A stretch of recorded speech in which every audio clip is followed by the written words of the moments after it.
So we are on chapter 10. Chapter 10 can be found on the bottom, page 41, at the top, page 28. Let's just do a quick recap of where we are. So we all know the Jews have two souls, a godly soul and an animal soul. And both the godly soul and the animal soul are like two kings who are trying to take control over a city. The city is our body, and the two kings, if you ask them, what do you want? They want full control. They want 100% control over the body. And when I say over the body, when we say these words, over the body, we're talking about the garments of the body, thought, speech, and action. They want every action to be according to them, every speech to be according to them, and every thought to be according to them. They don't want the other king to get involved. In other words, they don't want an opposition. True kings, like it used to be in the old times, like the Tsar, like the Queen of England of old time. Not the kings now. Like a king. A king says a word, and that's it. And the entire country moves. That's what they want. And then he says, we have a battle. What's the battle? So it says, the main point, the main dwelling of the animal soul, we already know is in the heart. It's in the blood. That's where its main point. In other words, it's emotion. Let's think about it, just to get a practical term. A person has a desire to be alive. In order to be alive, he wants women and money. That's what being alive means. Money makes you being able to buy whatever you want, and women makes you procreate, put your seed more in this world. You survive more the more kids you have. That's what the animal soul wants. And the animal soul is going to look at our intellect as follows. The intellect is a tool that I have to use in order to accomplish my needs. So in other words, if you ask the animal soul, what do you have a brain for? So he says, what do you mean? I have a brain in order to amass as much money, as much women as it possibly can. That's the goal of the animal soul.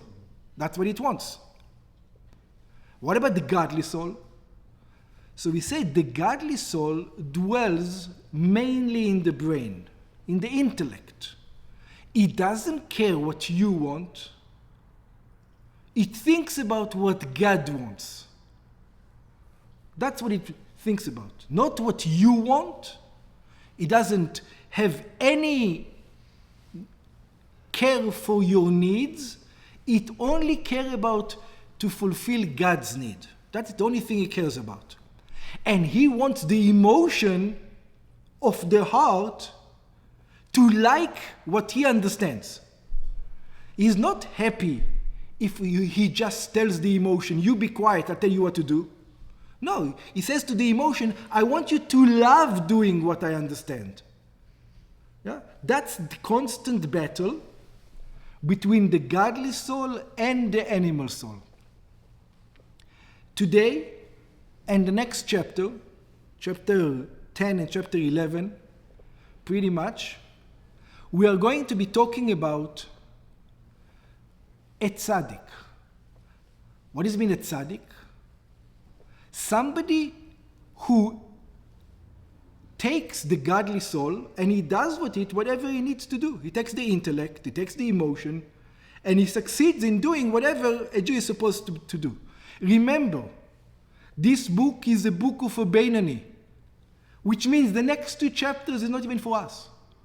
He just tells us how theoretically it should be. It doesn't expect you to do it. We know the tzaddikim. But this is an ultimate goal. Yeah? Not for regular people, for tzaddikim. And in the tzaddikim, we're going to get introduced to two kinds of tzaddikim. And you're going to ask yourself, how can it be? If you're tzaddik, you're a tzaddik. If you're not a tzaddik, you're not a tzaddik. So today we're going to kind of go into the two different types of tzaddikim. So let's start. Perek Yud, 10th chapter. Vehine, and behold, כשהאדם מגביר נפשו האלוקית, when a person makes stronger his godly soul, how much stronger? ונלחם, he battles, כל כך עם הבהמית, so much with the animal soul. What does it mean, so much with? How can you battle? A person understands godliness, he dwells intellectually on it, day and night, to such a degree, he starts to emote towards it. His emotions are now also towards godliness. עד שמגרש ומבאר הרע, until he chases away and burns the evil, the bad, sheba, that's in it, in the animal soul, mechalal asmali, from the left ventricle. If you remember, we said that even when a tzaddik has control over his heart, over his emotion, it's only over the right ventricle. But then he continues to dwell and think about God, obsess about godliness to such a degree that it spills over to the left ventricle. כמו שכתוב, where does it written? It says, וביערת הרע מקרבך. When it comes to conquering the land of Israel or conquering other things, it says, you should take away these evil nations, these evil behaviors, you should completely extinguish it from inside you. But we can also read it, and you should extinguish the evil from inside of you, the person, the individual. So a person now is going around town, he's completely consumed with godliness. He thinks about godliness. He dreams about it. He wants it. In other words, he's convinced that he's 100% perfection. Over here, he's going to come and tell us, not so quick. ואין הרע נהפך לטוב ממש. So even if you succeed to do whatever I said, in other words, you never have a desire for something which is prohibited. We're talking about such a level. A person never have a desire to sin. He only wants to do good. We're going to go furthermore. Not only he never has a desire for sin, he never even has a desire for something which is not sin, something kosher, unless it's for God. He doesn't even want to eat kosher chicken unless he's eating in order to serve God. He doesn't have a desire to eat to sustain himself. He only has a desire for godliness. So he's thinking in his mind right now, I have no more work to do. I'm done. There's nothing more. What else is there? But he tells you, אין הרע נהפך לטוב ממש. Don't fool yourself and think that the bad inside of you turned into good. And he's called נקרא צדיק שאינו גמור. He's called righteous, but an incomplete righteous. This is a level of an incomplete righteous. We're a little bit stuck because we don't really know right now if this is an incomplete righteous, what is complete righteous? But we'll continue. וצדיק ורע לו. He's a tzaddik, but he has bad within him. So, but didn't we say, what do you mean he has bad with him? If he only wants godliness all day long, he never wants to sin, he only wants to do good, where's the bad? דהיינו, it says, שיש בו עדיין מעט מזער רע בחלל השמאלי. He has a little bit of evil, of bad, in the left ventricle. I'm going to try to explain this in a not nice manner. But will any of you eat poop knowingly? So I'll tell you, you're all wrong. You all eat poop willingly every day.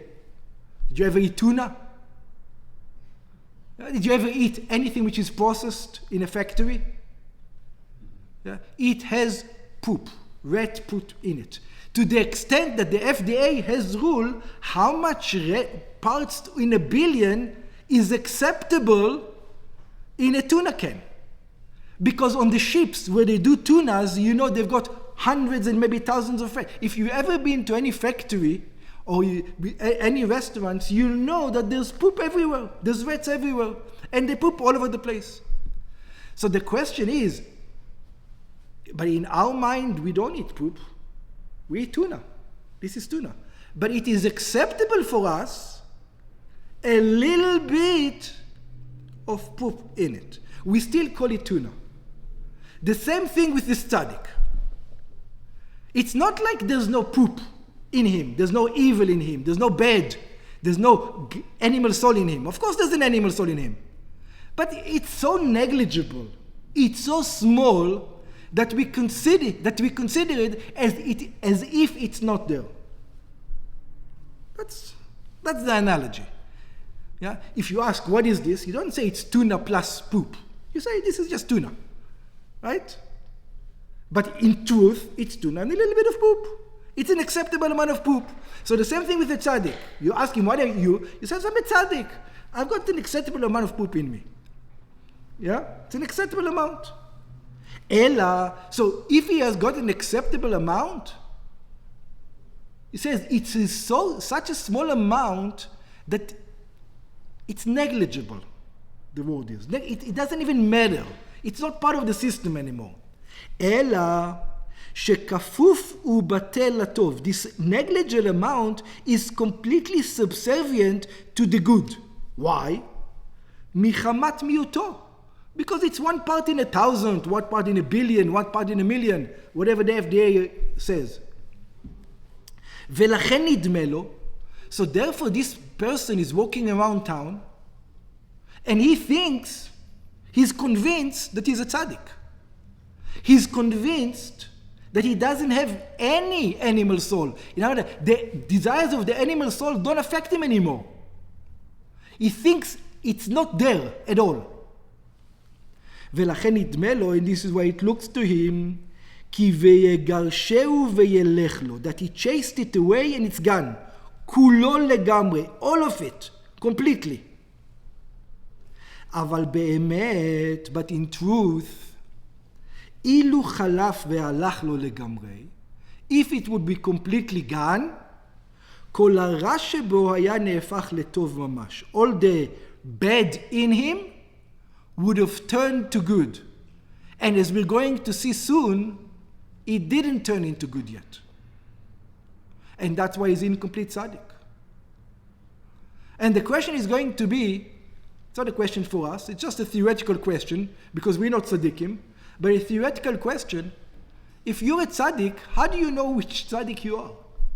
How do you know if you're a complete tzaddik or an incomplete tzaddik?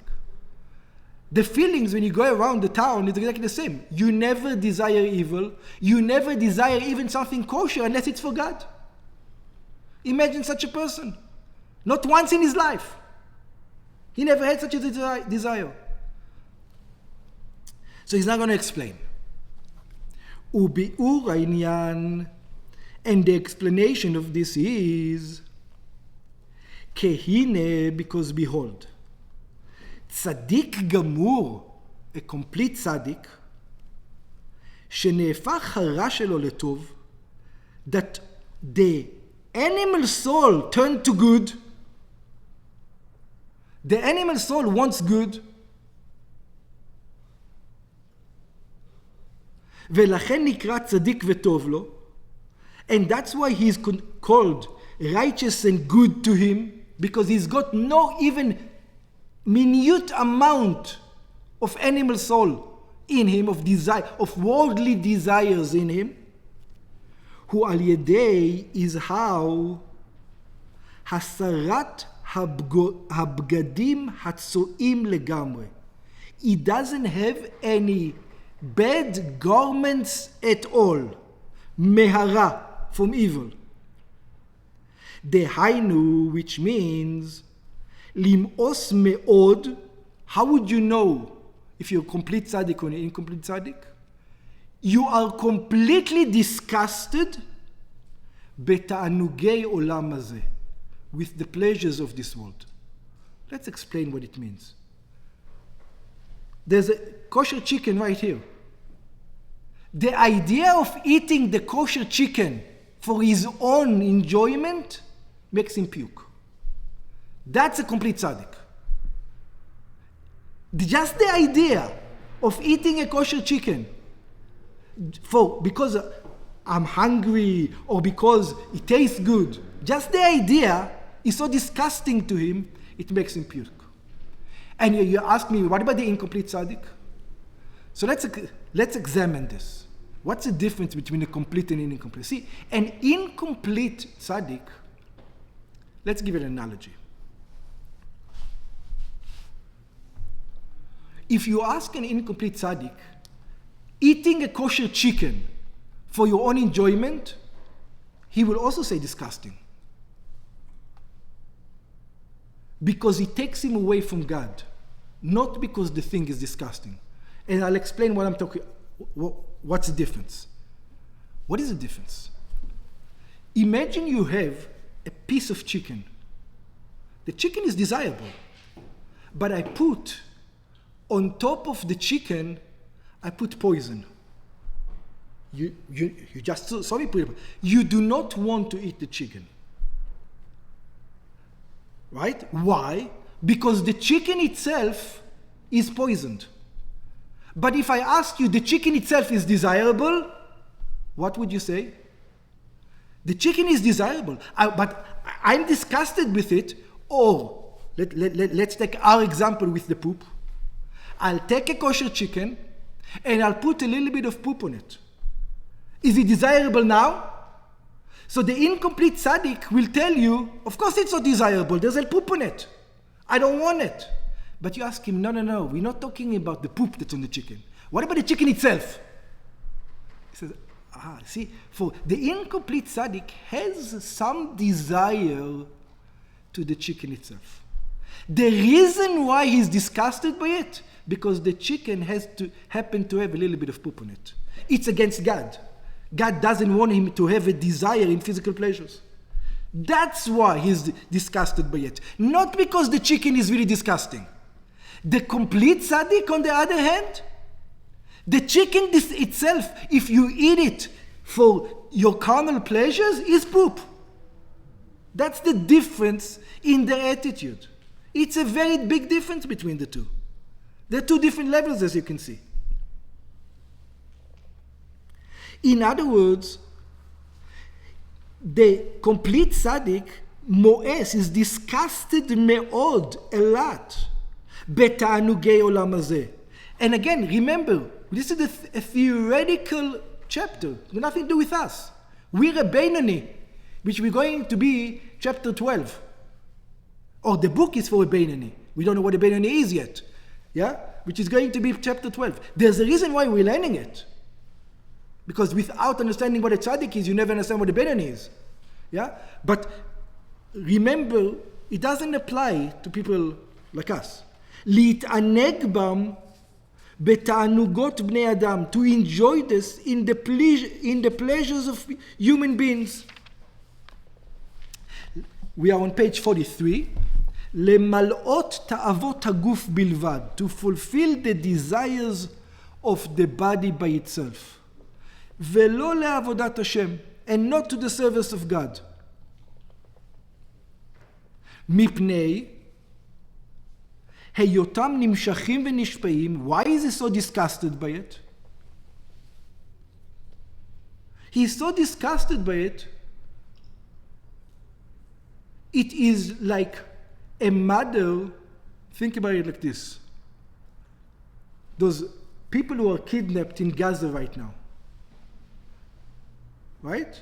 Imagine the mother of one of those prisoners is going to the Hamas guy that's holding one of the prisoners, and she hugs him and she kisses him. Oh, you're such a lovely person for kidnapping my son. This is the way a complete tzaddik looks at desires of the flesh. Desires of the flesh, for him, it's going completely against God. It's like kissing the God's worst enemy. That's the level of a complete tzaddik. ונשפעים מהקליפה וסטרא אחרית. They come from the enemies of God. They come from קליפה. They come from the other side. וכל משהו מהסטרא אחרא, and anything that's on the other side, הצדיק גמור הוא שונאו בתכלית השנאה. The complete tzaddik hates it completely. And here comes the reason, like I said before. If you want to know if you're a complete tzaddik or incomplete tzaddik, how would you know how much you're disgusted and you hate things that are against God? Carnal pleasures are not God. Carnal pleasures are you. A complete tzaddik only thinks about God to such an extent that he doesn't even think about himself. Or he thinks about himself as a tool of God. Let's put it this way. He hates anything which goes against God. In other words, everything in the world that he looks at, the way he relates to it, what does God want to do with this object? That's the way he looks at the world. And if it's against God, he hates it. If it's for God, very good. That's the way he looks at it. Himself is never in the picture. What do I feel about it? No ego, no id, no nothing. Just godliness. And anything that is not godliness, he hates with complete. Why? How does it work? The more you obsess about God, the more you hate the enemies of God. מחמת גודל אהבתו להשם. It is because of his great love to God. וקדושתו. And the holiness of God, the separation of God from what? From physicality. It says, what's so wrong with physicality? Physicality is a created being. And the fact that I love physicality means that I don't love God. And you can see it. You can see it within yourself. The more a person is spiritual, the less he is physical. The more you care about godliness, the less you care about worldly matters. The more you don't have any ego, the more you love God. The more you love God, the less ego you have. You don't exist. In other words, anything that is a created thing, he's only going to love it if it does God's service. If it doesn't God's service, there's no reason to love it. Or you love God for God. God is above creation. There's no physical thing in this world to love. באהבה רבה, he loves God with great kind of consuming love. בתענוגים וחיבה יתרה, with pleasures and great love. By the way, we say that we don't belong to these levels, but we do. I'll give you an example. Everybody experienced these levels in some areas. And I tell you, there was a time that you were obsessed about an idea or about something. The easiest thing to give, unfortunately for me, but you can think about a scientist. Think about a scientist. When a scientist is obsessed about solving a problem, and he's obsessed about it, and this is this, he sees it, it's right there, he will work on it for 2.5 days straight without sleeping, without eating. How? Is he not hungry? Is he not thirsty? Is he not tired? How is it possible for him? Because he's consumed with love to the topic. So it's the same thing, a tzaddik, a complete tzaddik with God. He's consumed with it to such a degree, he's not capable of being a physical object. Physicality, it's disgusting. Right now, and this is, we're talking about a scientist thinking about physical ideas. Here we're talking about spiritual godliness. Ki hem ze leumat ze, because they're opposite each other. A person who says, I love physicality and I love godliness, is lying. You can't. The more you love godliness, the less you love physicality.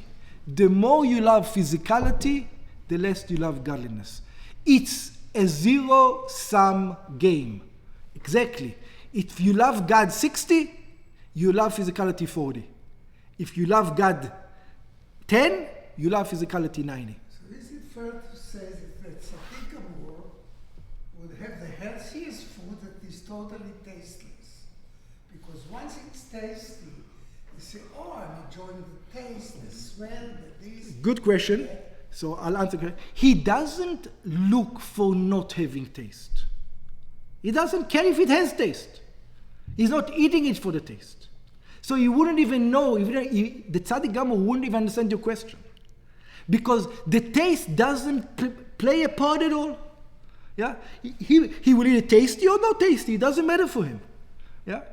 Taste is not in his language. He doesn't care about it. You know, you have these people, by the way, this is with physical people, with people like us, you can also see these levels. Some people are hungry, and if they're hungry, they still want to eat specific foods. So you're not going to eat anything. Some people says, I'm hungry, but I'm not going to eat a McDonald's, it's disgusting. Some people, when they're hungry, they will eat anything. Right? This is the thing. Yeah? A tzaddik is so much aloof from taste, he doesn't understand what you're talking about.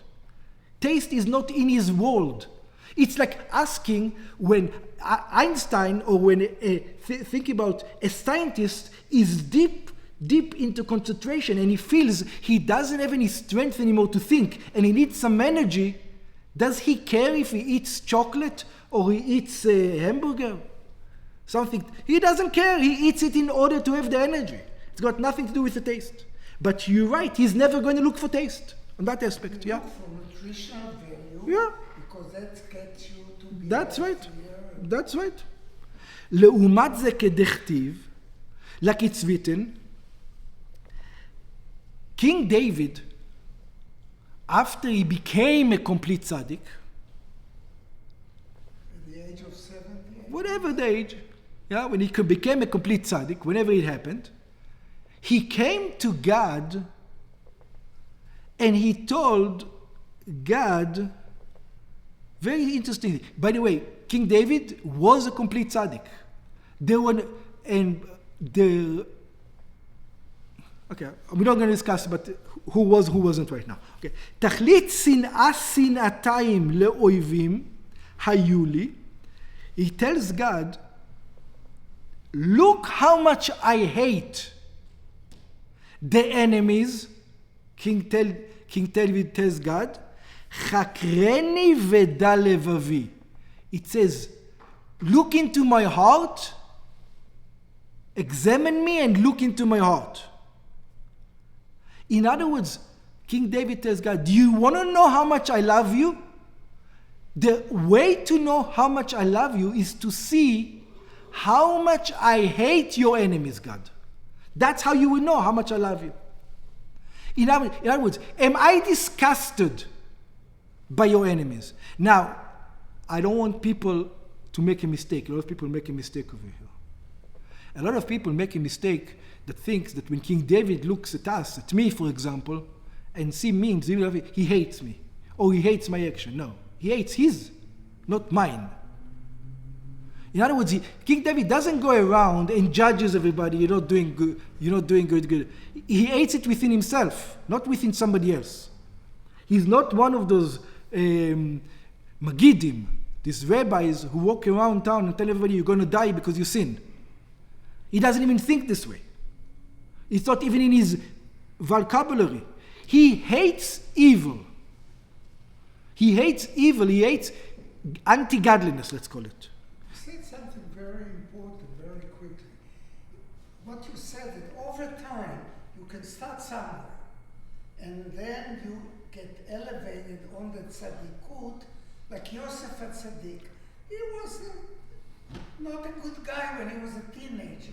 I disagree, but there was levels. There's levels, yes. That your tzaddikut can go up. That's right. Over time. That's right. And we'll have to discuss it, if it can or can't.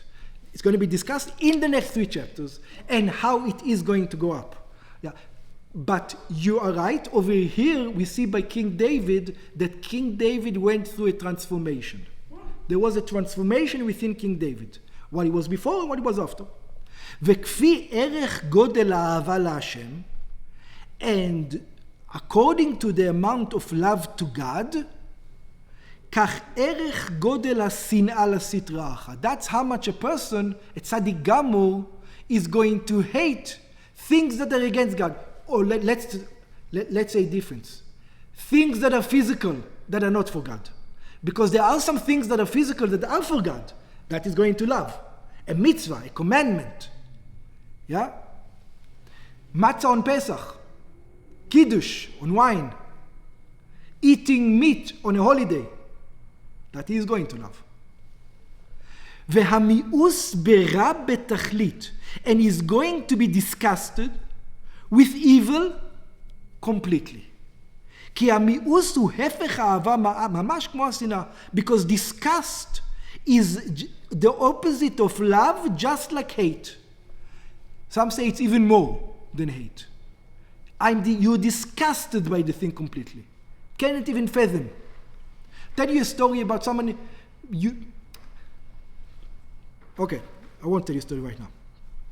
So this is a complete tzaddik. Somebody who's completely disgusted by anything physical. Or let's go, by anything which is not godly. Not anything physical. Anything which is not God is disgusting to him. It's either God or nothing. That's the way he lives. So if that's a complete tzaddik, what's an incomplete tzaddik?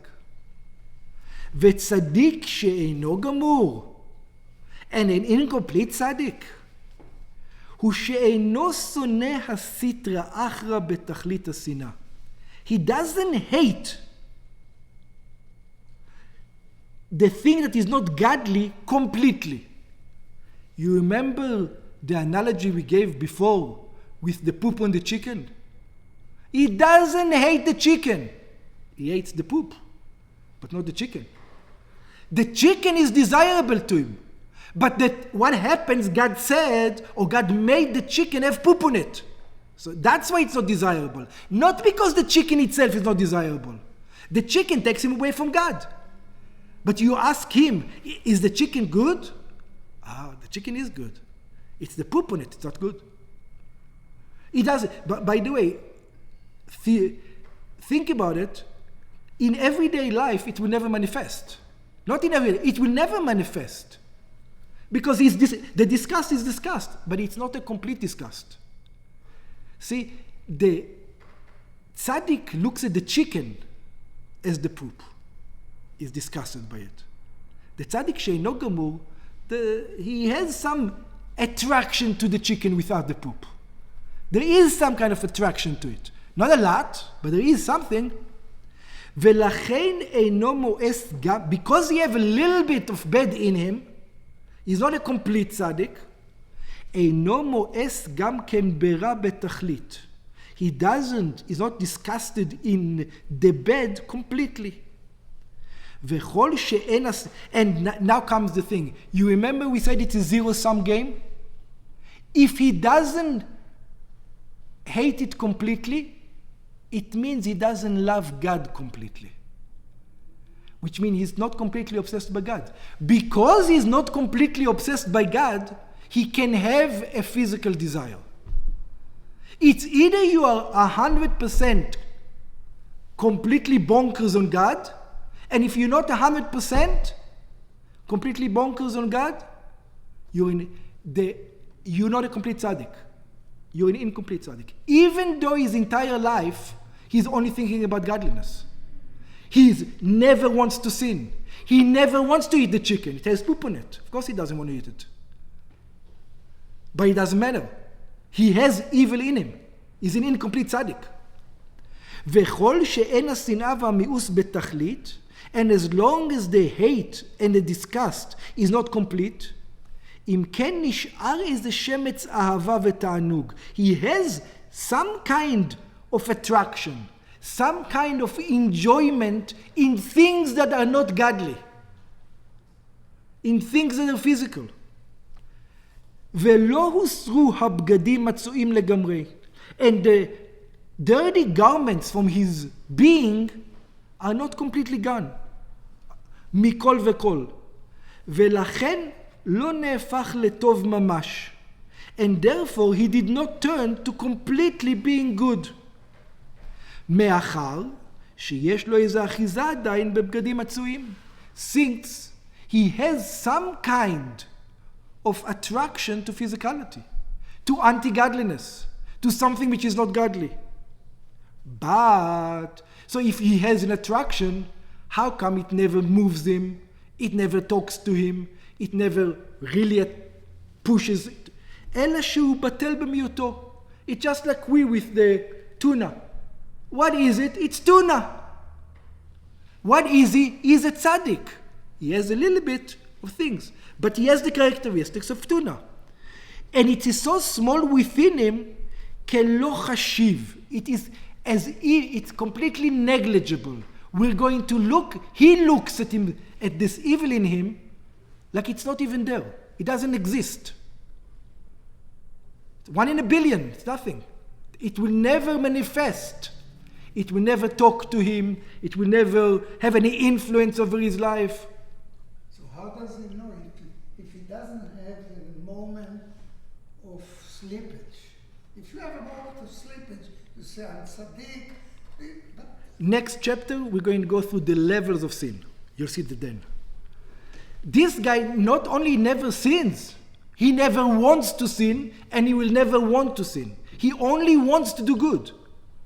The idea of sinning is foreign to him. The tzaddik she'eino gamur. Forget about sin. We'll talk about your levels in the next chapter. Much more. ולכן נקרא צדיק ורע, and therefore he is called righteous.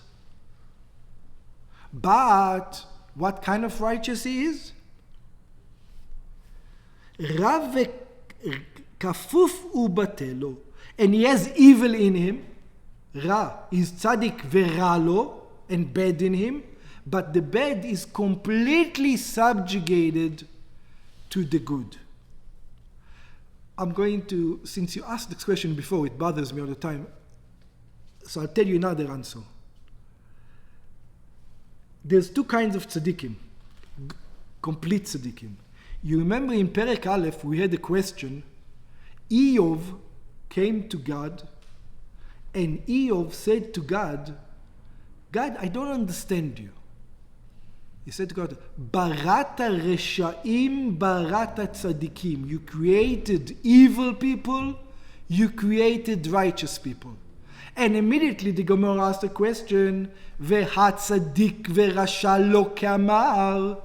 Says, what do you mean? I created righteous, I created evil. God says, I never created righteous, I don't create evil. I create a person. The person chooses his own fate. He chooses to be righteous and evil. So how can Eov said, God, you created righteous people, you created evil people? Now it answers the question. Some people, when they're born, when they come into this world, they don't come to the world the same way we came into this world. You know how, God forbid, some kids are born without hands, without legs, without parts of their body, with some defects. A tzaddik is a person who was born with a defect. He doesn't have an effect of the animal soul over his body. There's like a block. It doesn't affect it. The animal soul of a tzaddik doesn't want to help the body. It wants to help God. That's the way he was born. As a baby? Or As a baby. As a after baby. Bar Mitzvah? As a baby. Oh, so you have a good question. Does it manifest in a baby? Does it go more and more into the body? And there's discussions about that also. The whole thing about Shimshon, that he was from birth or not from birth, the whole discussion in the things. But we do see that some people it's not something you can choose with some tzaddikim. You were born this way. So if you are not born this way, it looks like you will never get there. Unless you have, that's one kind of tzaddik. And then we have the second kind of tzaddik, like King David, that he was able to make himself into a tzaddik. Not he was able, God made him into a tzaddik. Yeah, we have to discuss that some other time. Is a person capable? No. One cannot make himself a tzaddik. It is impossible. You cannot become a tzaddik with your own power. A person could do the right thing, and then if God chooses, God will make you into a tzaddik. The Zohar calls it, it's called Ibur Nishmat HaTzadik. What does it mean? When a person behaves the right way, is a tzaddik she'eino gamur for many, or a Beinani for a long time, God might give him an extra neshama. He might, the word in English, in Hebrew is impregnate him with another neshama. Now the question is, what happened to his regular godly soul? Does he get more? We discuss it whenever, it's already discussed for us for right now, but that's the idea, that's the Zohar, and that's the way to explain it. So because I only told you about one kind of tzaddik before, there are actually two ways to become tzaddik. Either you're born, or you can make yourself.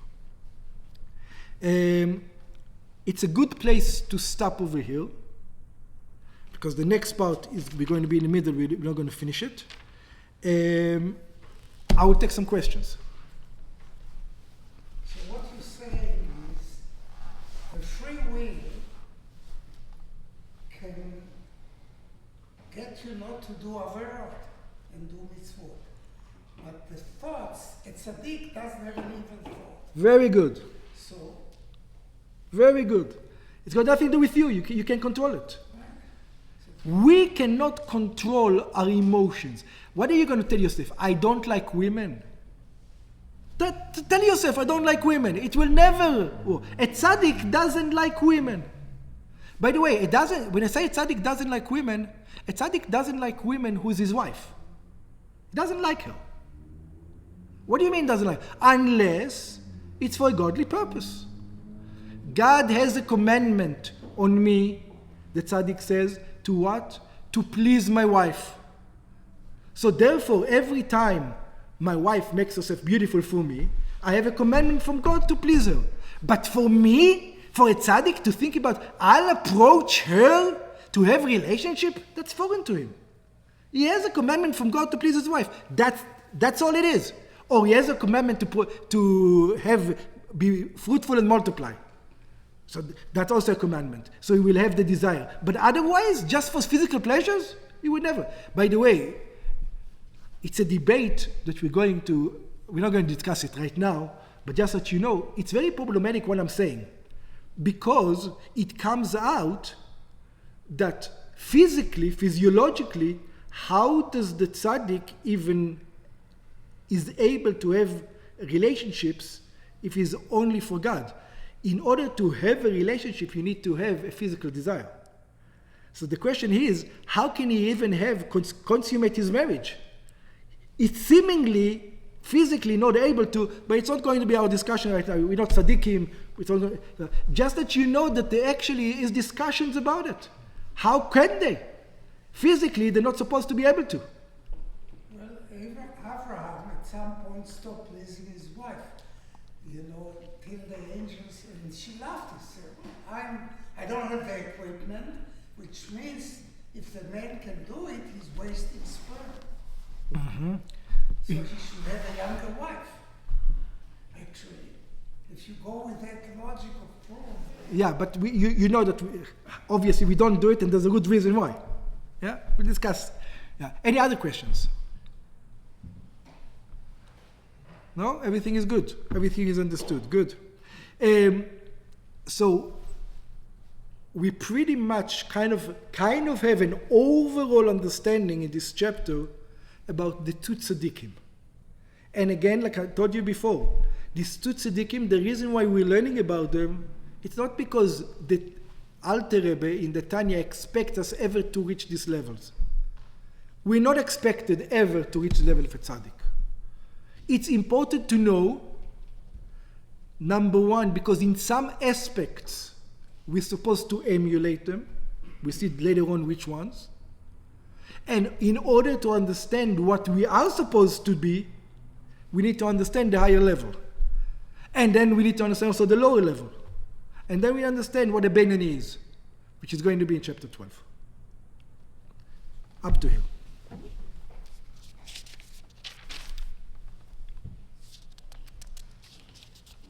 The chapter 11 is actually one of the most important chapters because it discusses the two Rashaim. You remember this is the two Tzaddikim? Chapter 11 is going to discuss the two Rashaim, the two evil ones. And we're going to assume, if you ask right now, according to Tanya, what are we? We're sinners. So the question, if we sinned, then what are we? So it looks like we're going to be considered to be a Rasha. There's two levels of Rasha. Rasha v'Ralo, Rasha v'Tovlo, that we have to discuss. And then the Alter Rebbe, after all this, in chapter 12, is going to tell us, you guys are wrong. You're not what you think you are. You are a Beinoni, and this book is written for you. Not for a tzaddik, not for a Rasha. You're in between. And that's going to be in chapter 12, just so people will have the flow.